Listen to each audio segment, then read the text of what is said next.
Recently IBPS আরআরবিপিও 2024 এর মেন্সের পরীক্ষা হতে চলেছে এবং সেই মেন্সের পরীক্ষায় ম্যাথমেটিক্স সেকশনে অথবা কোয়ান্ট পোর্শনে আমাদের কি স্ট্র্যাটেজি হওয়া উচিত, কি প্ল্যানিং হওয়া উচিত এবং কতগুলো কোশ্চেন অ্যাটেম্প্ট করা উচিত সেই সম্বন্ধে আজকের এই একটা সিঙ্গেল ভিডিওতে একদম ডিটেল ওয়েতে আলোচনা করে দেবো। এবং এই ভিডিওটা দেখার পর অন্য কোনো ভিডিওর দরকার পড়বে না। যে প্ল্যানিং তোমাদের সাথে শেয়ার করব, যা স্ট্র্যাটেজি তোমাদের সাথে শেয়ার করব, সেটা যদি তোমরা ডেডিকেটেডলি ফলো করো তো তোমরা নিজেরাই দেখতে পারবে যে প্ল্যাটফর্ম থেকেই তোমরা মক লাগাও না কেন, ম্যাথামেটিক্স অথবা কোয়ান্ট পোর্শনে অ্যাবাভ 95% আসছে এবং আসবেই আসবে। সবার প্রথমে তোমাদের জানিয়ে দিই, আরআরবিপিও মেন্সের পরীক্ষা এই প্রথমবার সেকশনাল টাইমিং এর উপর হতে চলেছে। এর আগে আমাদের কাছে কম্পোজিট টাইম থাকতো, তো সেটা স্ট্র্যাটেজি আলাদা ছিল, সেটার প্ল্যানিং আলাদা ছিল। কিন্তু যেহেতু এবার একদম নতুন প্যাটার্নের উপর হবে, তো ওই জন্য অঙ্কের মধ্যে অথবা কোয়ান্ট পোর্শনের মধ্যে 40টা কোশ্চেন আমাদের অ্যালট করা থাকবে মেন্সে, যেখানে প্রত্যেকটা কোশ্চেনের জন্য 1.25 মার্কস করে দেওয়া থাকবে। তো ওভারঅল বুঝতেই পারছো 50 নম্বর আমাদের ম্যাথামেটিক্স সেকশনে থাকবে, যেটার জন্য আমরা সেকশনাল টাইম হাতে পাবো 30 মিনিট। তো এই 30 মিনিটের টাইমটাকে কিভাবে ভালো করে ইউজ করব অথবা ওয়াইজলি ইউজ করব। সবার প্রথমে যখনই আরআরবিপিও মেন্সের কোয়ান্টের পেপার ওপেন হবে তোমাদের সামনে, সেখানে 3 টাইপের কোশ্চেন তোমরা দেখতে পারবে। সবার প্রথমে মিসলেনিয়াস সেকশন দেখতে পারবে, তারপর ডিআই সেকশন দেখতে পারবে এবং এরিথমেটিকের পোর্শন দেখতে পারবে। তোমাদের টার্গেট সবার আগে এইটা হওয়া উচিত এবং আমার টার্গেটও এইটাই ছিল, মিসলেনিয়াস কোশ্চেনকে সবার আগে আমরা সলভ করব। এবং মিসলেনিয়াস কোশ্চেনের মধ্যে তোমরা কোয়াড্রেটিক ইকুয়েশন দেখতে পারবে। প্রচুর স্টুডেন্টস এবং অ্যাসপিরিয়েন্টসরা ভাবে বোধহয় কোয়াড্রেটিক ইকুয়েশন আমাদের শুধু প্রিলিমসেই আসে, এমনটা না বন্ধুরা। আরআরবিপিও মেন্সের পরীক্ষাতেও তোমরা কোয়াড্রেটিক ইকুয়েশন দেখতে পারবে, হয় ডিরেক্ট দেখতে পারবে, নয় কোয়ান্টিটি 1 কোয়ান্টিটি 2 এর রেসপেক্টে দেখতে পারবে। কোয়ান্টিটি 1 এ একটা এক্স এর ইকুয়েশন তোমরা দেখতে পারবে এবং সেটা যে কোনো ইকুয়েশন হতে পারে, 1 ডিগ্রি অর্থাৎ লিনিয়ার ইকুয়েশনও হতে পারে, অথবা 2 ডিগ্রি অথবা কোয়াড্রেটিক ইকুয়েশনও তারা দিতে পারে। তো যাই দিক না কেন, সিমিলারলি কোয়ান্টিটি 2 তেও তোমরা একটা ওয়াই এর ইকুয়েশন দেখতে পারবে এবং সেটা লিনিয়ার ইকুয়েশনও হতে পারে অথবা কোয়াড্রেটিকও হতে পারে। তো যাই হোক না কেন, এখানে কোয়ান্টিটি 1 আর কোয়ান্টিটি 2 তো আমাদের প্রিলিমসের মতোই কোয়াড্রেটিক ইকুয়েশনকে রিপ্রেজেন্ট করছে, যেখানে আমরা এক্স আর ওয়াই কে না কম্পেয়ার করে এখানে কোয়ান্টিটি 1 আর কোয়ান্টিটি 2 কে কম্পেয়ার করব। তো ব্যাপারটা তো একই থাকলো। তো ন্যাচারালি কোয়াড্রেটিক ইকুয়েশন আমাদের আরআরবিপিও মেন্সের পরীক্ষায় কিন্তু আসে, তো সেই ব্যাপারেও তোমরা কেয়ারফুল থেকো। কোয়াড্রেটিক ইকুয়েশনও তোমরা প্র্যাকটিস করে যাবে, নয় কোয়াড্রেটিক ইকুয়েশন পাবে, নয় সিম্পলিফিকেশনের কোশ্চেন পাবে, যদিও বা সিম্পলিফিকেশন পাওয়ার চান্স কম, কোয়াড্রেটিক ইকুয়েশন পাওয়ারই চান্স তোমাদের বেশি থাকে। তারই সাথে সাথে কোয়াড্রেটিক ইকুয়েশনের আরেকটা রূপও এখানে দিতে পারে, যেখানে কিছু ভ্যারিয়েবলস তারা ইউজ করবে এবং সেই ভ্যারিয়েবলসগুলোর ভ্যালু আগে আমাদেরকে বার করতে হবে। তারপর সেই ভ্যারিয়েবলগুলোর ভ্যালু পুট করে আমরা এক্স স্কোয়ার অথবা ওয়াই স্কোয়ার অথবা এক্স অথবা ওয়াই অথবা কনস্ট্যান্টগুলোর কোফিশিয়েন্ট পেয়ে যাবো এবং সেই কোফিশিয়েন্টগুলো দিয়ে আমরা আমাদের কোয়াড্রেটিক ইকুয়েশনটা সলভ করে কম্পেয়ার করে বলতে পারবো যে কে বড় হবে, কে ছোট হবে, কে ইকুয়াল হবে, কাদের মধ্যে রিলেশন পাবো, কাদের মধ্যে রিলেশন পাবো না। তো এই রকম টাইপের নতুন নতুন কোয়াড্রেটিক ইকুয়েশন তোমরা এখানে দেখতে পারবে। তো সবার প্রথমে তোমাদের টার্গেট এইটাই থাকবে, কোয়াড্রেটিক ইকুয়েশনের কোনো কোশ্চেন যদি তোমরা পাও সেটাকে সলভ করা।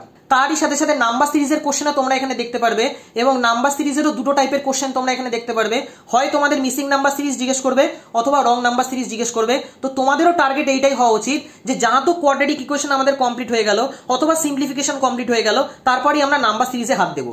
সে রং নাম্বার সিরিজই দিক চাই মিসিং নাম্বার সিরিজই দিক না কেন, যদি তোমরা প্যাটার্ন ক্র্যাক করতে পারো তাহলে ডেফিনেটলি সলভ করবে। যদি তোমাদের মনে হয় যে প্যাটার্ন ক্র্যাক করতে একটু ডিফিকাল্টি আসছে, তাহলে কোশ্চেনটার পেছনে 2 কিংবা 3টে হিট দেবে, তার মধ্যে যদি সলভ না হয় তখন স্কিপ করে অন্য কোশ্চেনে মুভ করে যাবে। তারই সাথে সাথে এখানে তোমরা ডিএস অথবা ডেটা সাফিসিয়েন্সির কোশ্চেন দেখতে পারবে এবং তোমাদের টার্গেট পয়েন্টও এমনই হওয়া উচিত যে ডিএস এর কোশ্চেন অথবা ডেটা সাফিসিয়েন্সি যাহা তক দেখবো সেটাকে সঙ্গে সঙ্গে সলভ করব। যদি 2খানা স্টেটমেন্টের পাই সেটার 5খানা অপশন তো আমাদের মুখস্থ থাকে, কিন্তু যদি 3খানা স্টেটমেন্টের আমরা পাই সেই 3খানা স্টেটমেন্টের ডেটা সাফিসিয়েন্সি সবসময় আমরা অপশন দিয়ে সলভ করি। তো ন্যাচারালি যখনই 3 স্টেটমেন্টের ডিএস অথবা ডেটা সাফিসিয়েন্সি তোমরা পাবে, সবসময় অপশনস দেখে তারপর সলভ করবে। এবং তারই সাথে সাথে এইটাও তোমাদের জানিয়ে দিই যে কোয়াড্রেটিক ইকুয়েশনে যাই তোমাদের কোশ্চেন আসুক না কেন অথবা সিম্পলিফিকেশনই দিক না কেন, সেই কোশ্চেনগুলো যেন 30 থেকে 40 সেকেন্ডের মধ্যে সলভ হয়ে যায়। ঠিক সেরকমই যখন নাম্বার সিরিজের কোশ্চেন তোমাদের সামনে আসবে, তোমাদেরও টার্গেট এইটা হওয়া উচিত যে নাম্বার সিরিজের এক একটা কোশ্চেন 30 থেকে 35 সেকেন্ডে নামিয়ে দেওয়ার। ঠিক সেরকমই ডেটা সাফিসিয়েন্সির কোশ্চেন যখন তোমরা সলভ করবে, ডেটা সাফিসিয়েন্সির প্রত্যেকটা কোশ্চেনের জন্য ম্যাক্স টু ম্যাক্স তোমরা 2 মিনিট টাইম নিতে পারো, অর্থাৎ 120 সেকেন্ড নিতে পারো। এবং ডেটা সাফিসিয়েন্সির এক একটা কোশ্চেন সলভ করার যদি আইডিয়াল টাইম বলি, সেটা 90 সেকেন্ড থেকে 120 সেকেন্ড, অর্থাৎ 1.5 মিনিট থেকে 2 মিনিটের মধ্যে ডেটা সাফিসিয়েন্সির এক একটা কোশ্চেন নেমে যাওয়ার কথা। তার থেকে বেশি টাইম যদি তোমাদের লাগে ডেটা সাফিসিয়েন্সির কোশ্চেন সলভ করতে, তাহলে ডেটা সাফিসিয়েন্সির কোশ্চেনে তোমাদের উইকনেস আছে, কারণ ডিএস এর জন্য আইডিয়াল টাইম অফ সলভিং হচ্ছে 1.5 থেকে 2 মিনিট, তার বেশি লাগার কথা নয়। এবং একবার যখন তোমাদের ডিএস এর পোর্শন কমপ্লিট হয়ে যাবে, তারপর নেক্সট তোমরা ডিআই সেকশনে মুভ করবে। এর মধ্যে একটা মিসলেনিয়াস পোর্শন এমনও থাকবে যেটা মিসলেনিয়াস পোর্শনের মধ্যে তো পড়ে, কিন্তু ওটাকে আমরা অ্যাটেম্প্ট করবো না, কারণ প্রত্যেকটা কোশ্চেনই আমাদের 1.25 মার্কস করে নেবে এবং সেইটা হলো কোয়ান্টিটি কম্প্যারিজনের কোশ্চেন। কোয়ান্টিটি কম্প্যারিজনের কোশ্চেন যদিও বা মিসলেনিয়াস ক্যাটাগরির মধ্যে পড়ে, কিন্তু শুরুতে আমরা কখনোই অ্যাটেম্প্ট করব না, কারণ কোয়ান্টিটি 1 আর কোয়ান্টিটি 2 তে দুখানা কোশ্চেন আমাদেরকে সলভ করতে হবে। কোয়ান্টিটি 1 এ একটা এরিথমেটিকের কোশ্চেন তোমাদের সামনে দেওয়া থাকবে, কোয়ান্টিটি 2 তেও একটা এরিথমেটিকের কোশ্চেন তোমাদের সামনে দেওয়া থাকবে। তো দুখানা এরিথমেটিকের কোশ্চেন সলভ করব, অথচ নম্বর তো 1.25ই পাবো যদি ঠিক করতে পারি। তো বেকার বেকার দুখানা কোয়ান্টিটি 1 আর কোয়ান্টিটি 2 এর কোশ্চেন কেন সলভ করতে যাব, যেখানে নম্বর আমরা একখানা এরিথমেটিক কোশ্চেনেরই পাবো। তো ন্যাচারালি আমার সাজেশন এটাই হবে যে কোয়ান্টিটি 1 এবং কোয়ান্টিটি 2 রিলেটেড কোশ্চেন যাই তোমাদের সামনে আসুক না কেন, তখনকার মতো কোয়ান্টিটি কম্প্যারিজনের কোশ্চেন স্কিপ করে ডিআই পোর্শনে হাত দেবে। যা যা ডিআই তোমরা আরআরবিপিও মেন্সের পরীক্ষায় পাবে সবগুলো ডিআই তোমরা সলভ করতে পারবে, কারণ আরআরবিপিও মেন্সের পরীক্ষায় ডিআই এর লেভেল একদম ইজি হয়। মানে অন্যান্য অফিসার লেভেলের যে সমস্ত ডিআই গুলো আমাদের আছে, যেমন আইবিপিএস পিওর ডিআই এর কথা যদি বলি মেন্সের, অথবা এসবিআই পিওর মেন্সের ডিআই এর কথা যদি বলি, তার কম্প্যারিজনে আরআরবিপিও মেন্সের ডিআই অনেক ইজি হয়। তো ন্যাচারালি অনেকগুলো ডিআই তোমরা এখান থেকে সলভ করতে পারবে, অনেকগুলো ডিআই তোমরা নামাতে পারবে। তো একদম ঘাবড়াবে না, যে ডিআইটাই তোমরা সলভ করো না কেন, সেই ডিআই এর মধ্যে যাই কোশ্চেন থাকুক সেই কোশ্চেনগুলোকে সলভ করো, সে যত বড় কোশ্চেনই থাকুক। অনেক স্টুডেন্টস এবং অ্যাসপিরেন্টসরা এমন বলে যে স্যার আমরা ডিআই এর পুরো ডেটা বার করলাম, তারপর দেখি কোশ্চেনগুলো অনেক বড় বড় থাকে। আরে ডেটাটা যখন তুমি কষ্ট করে বার করছো, তখন সেই রিলেটেড কোশ্চেনটাকে সলভ করো, ছাড়ছো কেন? অলরেডি তো ডেটা তোমার হাতে রয়েছে, তার জন্য যদি একটুখানি টাইম বেশি লাগে তো সলভ করো, কিন্তু কোশ্চেনটা শুধু শুধু ছেড়ে এসো না। যেখানে তোমার হাতে ডেটাটা রেডি হয়ে আছে, ডেটাটা তুমি কষ্ট করে বার করলে, তো সেই ডেটাটা তুমি ইউজ করবে না? ডেফিনেটলি ইউজ করো। যাই কোশ্চেন তোমার সামনে সেই ডিআই এর আসুক, যে ডিআই তোমরা সলভ করছো, সেখানে একটা দুটো কোশ্চেন তোমরা বড়ও পাবে, এবং সেটাও ন্যাচারাল, কারণ এটা মেন্সের পরীক্ষা। সবগুলো কোশ্চেন এক লাইনে তোমরা পাবে না। তো যে যে কোশ্চেনগুলো বড় বড় আসছে সেই কোশ্চেনগুলোকে সলভ করো, কারণ ডেটা তোমাদের হাতে তো আছে। তো ন্যাচারালি ছেড়ে এসো না। এবং তারই সাথে সাথে কিছু স্টুডেন্টস এবং অ্যাসপিরেন্টসের কেসলেট ডিআইতে একটু সমস্যা হয়। তো আমার সাজেশন এটাই থাকবে যে কেসলেট ডিআই ছাড়া যা ডিআই তোমরা পাবে সেই সমস্ত ডিআই গুলো তোমরা সলভ করো। যদি কেসলেট ডিআই এমনটা তোমাদের মনে হয় যে স্যার কেসলেট ডিআইতে আমরা ইকুয়েশন বানাতে পারি না, অথবা ইকুয়েশন সলভ করতে পারি না, অথবা কেসলেট ডিআই টার্মিনোলজি আমরা ধরতে পারি না, তো কেসলেট ডিআই করার দরকার নেই। কেসলেট ডিআই বাদ দিয়ে বাকি যে ডিআই গুলো তোমাদের আছে সেই ডিআই গুলোকে ভালো করে অ্যাটেম্প্ট করো, এবং একবার যখন ডিআই এর পোর্শন কমপ্লিট হয়ে যাবে, তারপর তোমরা এরিথমেটিক সেকশনে সুইচ করো। এরিথমেটিকের পোর্শনও সেম লজিক লাগবে, সেম টেকনিক খাটবে। যা যা এরিথমেটিকের কোশ্চেন তোমরা পাবে, সেই এরিথমেটিকের কোশ্চেনগুলো যদি 2 লাইনের হয় অথবা 3 লাইনের হয়, মানে যেটা দেখে মনে হবে যে আমরা সলভ করতে পারবো, সেটা সঙ্গে সঙ্গে সলভ করবে। কিন্তু যে যে এরিথমেটিকের কোশ্চেনগুলো বড় বড় দেবে, যেমন 4 লাইনের দেবে কিংবা 5 লাইনের দেবে, সেই কোশ্চেনগুলোকে ডাইরেক্ট স্কিপ মারবে, পড়েও দেখবে না, কারণ ওই কোশ্চেনগুলো পড়তেই টাইম লাগবে, আমাদের সলভ করতে আরো টাইম বেশি লাগবে। তো বেকার বেকার যেখানে প্রত্যেকটা এরিথমেটিক কোশ্চেনের জন্য আমরা 1.25 মার্কস করে পাবো, তো বেকার বেকার বড় বড় কোশ্চেন কেন ধরবো, সেখানে টাইম কেন ওয়েস্ট করবো, বেশি টাইম কেন দেবো? ওই কোশ্চেনগুলোকে ডাইরেক্ট আমরা স্কিপ করবো। যে এরিথমেটিকের কোশ্চেনগুলো আমাদের ইজি মনে হবে, সেই এরিথমেটিকের কোশ্চেনগুলোকে সলভ করবো। কিছু কিছু এরিথমেটিকের কোশ্চেন তোমরা ফিল ইন দ্য ব্ল্যাঙ্কস ফরম্যাটেও পাবে, যেটাকে আমরা fill in the blanks arithmetic portion বলি। এবং যখনই fill in the blanks related কোনো এরিথমেটিক কোশ্চেন তোমাদের সামনে আসবে, সবসময় অপশন পুট করে স্যাটিসফাই করাবে, কখনো বেসিক নিয়মে সলভ করবে না। এই জিনিসটা ভীষণ ভীষণ ভীষণ বাজে একটা টেকনিক। প্রচুর স্টুডেন্টস এবং অ্যাসপিরেন্টসরা বেসিক নিয়মে করতে যায়। আরে বেসিক নিয়মে fill in the blanks arithmetic solve জীবনেও করতে পারবে না, আর যদি করতেও পারো সেটার জন্য টাইম 3 থেকে 3.5 মিনিট লেগে যাবে।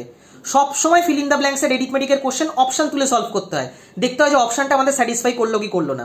এবং এমন ভাবেই আরআরবিপিও মেন্সের কোয়ান্টের পেপার অথবা ম্যাথসের পেপারকে অ্যাটেম্প্ট করো, যাতে 40টা কোশ্চেনের মধ্যে মিনিমাম 25+ কোশ্চেন অ্যাটেম্প্ট হয়, যাতে করে ওভারঅল মার্কসটা 30-এর ওপর যায়। খুব ভালো হয় যদি তোমরা 28+ কোশ্চেন করে আসতে পারো, তাহলে 35-এর কাছাকাছি মার্কস যাবে। কিন্তু তা নাও বা যদি পারো, অন্তত 25+ কোশ্চেন যেন অ্যাটেম্প্ট করে আসতে পারো, এই রকম টার্গেট নিয়ে চলো। কারণ ম্যাথমেটিক্স পোর্শন এবং রিজনিং পোর্শন সব থেকে বেশি আমাদের ওয়েটেজ ক্যারি করে আরআরবিপিও মেন্সের পরীক্ষায়। ন্যাচারালি যত বেশি পরিমাণে পারবে কোশ্চেন অ্যাটেম্প্ট করবে, কারণ জিকে একদম আনপ্রেডিক্টেবল হয়। জিকে আমরা জানি না কোথা থেকে জিজ্ঞেস করবে, কি জিজ্ঞেস করবে। তো ন্যাচারালি জিকের ওপর কখনো ভরসা করবে না। আরআরবিপিও মেন্সের পরীক্ষায় সব থেকে বেশি ওয়েটেজ ক্যারি করে ম্যাথস এবং রিজনিং পোর্শন, এবং তোমাদেরও টার্গেট পয়েন্ট এইটা হওয়া উচিত যে ম্যাথস এবং রিজনিং এ এতটাই নম্বর বাড়িয়ে নেব, যাতে অন্যান্য সাবজেক্টগুলোতে যদি একটু কম নম্বরও আসে, সেটা ম্যাথস আর রিজনিং এর নম্বর দিয়ে যাতে কাউন্টার হয়ে যায়। এবং মেন্সে এতটাই নম্বর তুলে নাও যাতে ইন্টারভিউর নম্বর উপর ডিপেন্ড না করতে হয়, এবং সেই অতটা নম্বর তোমরা ম্যাথস এন্ড রিজনিং দিয়ে তুলতে পারবে, অন্য কোনো সাবজেক্ট দিয়ে তুলতে পারবে না। তো এই ছিল ম্যাথসের স্ট্র্যাটেজি ভিডিও। রিজনিং এর উপর আরআরবিপিও মেন্সের একটা ডিটেল ভিডিও আসতে চলেছে। তো একদম ফুল কনফিডেন্সের সাথে, ফুল মোটিভেশনের সাথে আরআরবিপিও মেন্সের পরীক্ষার জন্য প্রিপারেশন নাও। এবং যদি তোমাদের কোথাও গাইডেন্সের প্রয়োজন হয়, তো তোমরা গাইডেন্সও নিতে পারো। আমি নিজেও পার্সোনালি সমস্ত ব্যাংকিং এক্সামসের জন্য অনলাইনে ম্যাথস এবং রিজনিং পড়াই। তো তোমরা যদি চাও তো আমার সাথেও কন্ট্যাক্ট করতে পারো। আমার হোয়াটসঅ্যাপ নাম্বার 8617204564। তো যদি তোমরা গাইডেন্স চাও তাহলে কল করো না, হোয়াটসঅ্যাপ করো, কারণ কল অনেক সময় আমি ধরতে পারি না। আমি নিজে আইবিপিএস এবং আইবিপিএস ক্লার্ক দুটো পরীক্ষায় ফার্স্ট অ্যাটেম্পটেই ক্লিয়ার করেছি।